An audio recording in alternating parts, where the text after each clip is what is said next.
दोस्तों, मैं आजकल आपको बता रहा हूँ कि हमारी फ़िल्म इंडस्ट्री में यानी कि हिंदी सिनेमा में किस-किस तरह से अभिनेता, अभिनेत्री या सहायक अभिनेता, अभिनेत्री आए और उन्होंने अपने हुनर से अपने आप को प्रतिष्ठित किया और पूरे हिंदुस्तान में क्या पूरी दुनिया में प्रसिद्धि पाई।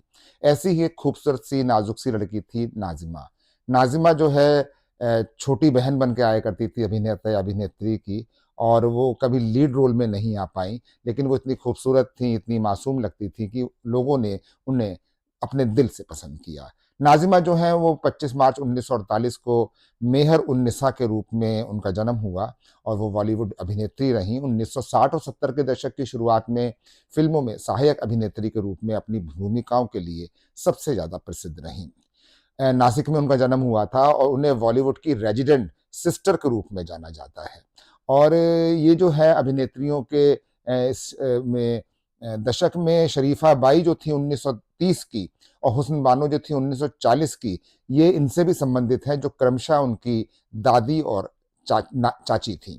उन्हें मुंबई के एक हाई स्कूल में भर्ती कराया गया था और एक फ़िल्मी पृष्ठभूमि से होने के कारण उन्हें जल्द ही फ़िल्मों में काम मिला शुरुआत में और बेबी चाँद नाम से वो एक बाल कलाकार के रूप में उनको लिया गया। इसके बाद सुबोध मुखर्जी ने अप्रैल फूल फ़िल्म बनाई थी जो 1964 में आई थी। इसे लाखों लोगों ने सराहा, इसमें भी ये थी। इसके बाद उन्होंने जे. ओम प्रकाश की फ़िल्म आए दिन बहार के 1968 की, उसमें अभिनय किया। और इस फ़िल्म ने कई जगहों पर रजत जयंती मनाई थी, ये भी बहुत अच्छी फ़िल्म थी। फिर उन्होंने जेमिनी की औरत फ़िल्म जो है 1967 की, इसमें भी अभिनय किया, जो बॉक्स ऑफिस पर एक और हिट रही। इस बीच उन्होंने विद्यापति जो 1964 में बनी थी उसमें भारत भूषण के साथ अभिनय किया। ये कलकत्ता में बनी हुई हिंदी फ़िल्म थी। वैसे तो नाज़िमा को फ़िल्मों में सपोर्टिंग रोल के लिए जाना जाता है, लेकिन उनके नाम एक और रिकॉर्ड है, जिसके बारे में कम ही लोग जानते हैं। नाज़िमा बॉलीवुड की अकेली ऐसी एक्ट्रेस हैं, जिन्होंने सबसे ज़्यादा फ़िल्मों में रेप सीन किए हैं। चूँकि 60 और 70 के दशक की फ़िल्मों में अक्सर हीरो या हीरोइन की छोटी बहन रेप का शिकार हो जाती थी। ऐसे में एक्टर्स की छोटी बहन का सपोर्टिंग रोल निभाने वाली नाज़िमा को ही सबसे ज़्यादा रेप सीन करने पड़ते थे।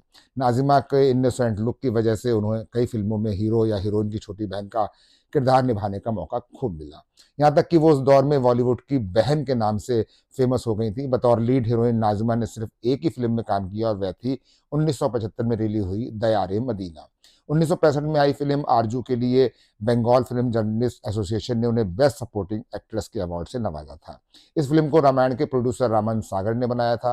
फ़िल्म में लीड रोल में राजेंद्र कुमार और साधना थे। फ़िल्म में नाज़िमा ने हीरोइन साधना की छोटी बहन सरला का रोल प्ले किया था।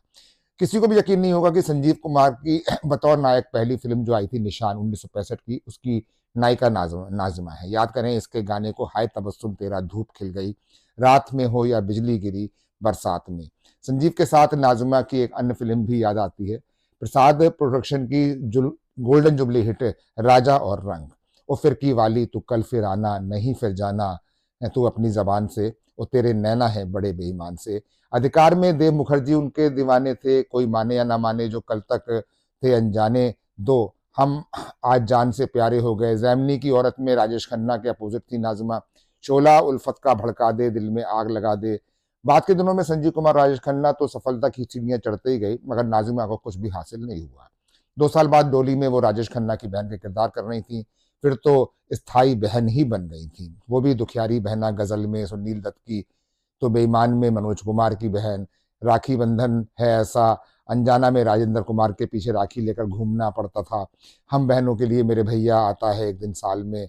पब्लिक को भी उनमें परफेक्ट दुखियारी बहन दिखाई देने लगी थी, उनकी खिलखिलाहट नहीं सुनाई दी। अप्रैल फूल में नाज़िमा को सायरा बानो की बहन बनना पड़ा, वो तो जिद्दी में आशा पारिक की बहन बनना पड़ा। आरजू में वो राजेंद्र कुमार की बहन थी, तो साधना की सहेली भी। जब इश्क कहीं हो जाता है तो ऐसी हालत होती है, आए दिन बहार के में आशा पारिक के आड़े वक्त में सहारा देने वाली पक्की सहेली बनी। लगभग समानांतर भूमिका में काश किसी दीवाने को हमसे भी मोहब्बत हो जाए।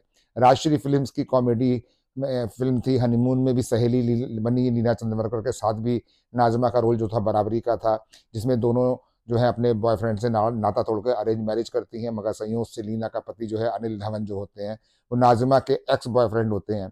तो इस तरह से बहुत सारी कहानियाँ हैं नाज़िमा से जुड़ी हुई, लेकिन ये बात है कि नाज़िमा ने सबसे ज़्यादा बहनों के रोल किए हैं और सबसे ज़्यादा रेप सीन भी उन्हीं पे फ़िल्माए गए हैं। 70 के दशक के सालों में फ़िल्मी दुनिया नाज़िमा को रेज़िडेंट सिस्टर कहती थी।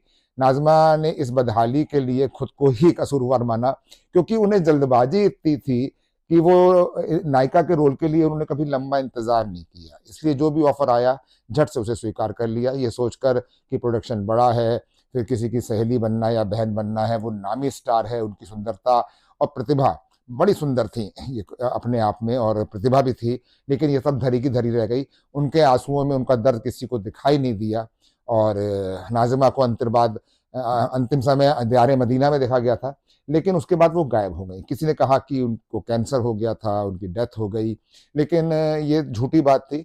वो मुंबई में ही थी और लंबे समय तक मुंबई में रह रही हैं, और इस तरह से कौन सेलुलाइट पे किस तरीके से आता है, पूरी दुनिया पे छा जाता है, फिर वहाँ से अचानक से गायब हो जाता है।